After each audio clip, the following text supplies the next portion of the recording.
В Симферополе полиция сорвала пикет в поддержку крымчан политзаключенных. Несколько человек пикетировали здание ФСБ крымской столицы с плакатами в поддержку заключенных в России режиссера Олега Сенцова и антифашиста Александра Кольченко. Через несколько минут на место проведения митинга прибыли сотрудники полиции. Организаторы акции заранее сообщили оккупационной власти о намерении провести мероприятие, но их инициативу проигнорировали. Позже в центре города организаторы акции задержали для дачи показаний. Могу увидеть организатора данного мероприятия? Я подавал уведомление.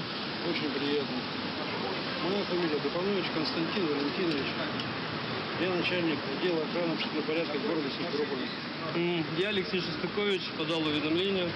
Замечательно. Вот, могу показать, если есть желание.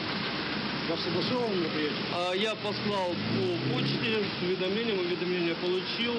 Получил письмо от Совмина, то, что они переслали кому-то там.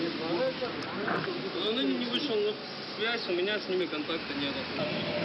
А почему вас задерживают? Я не знаю, не задерживают.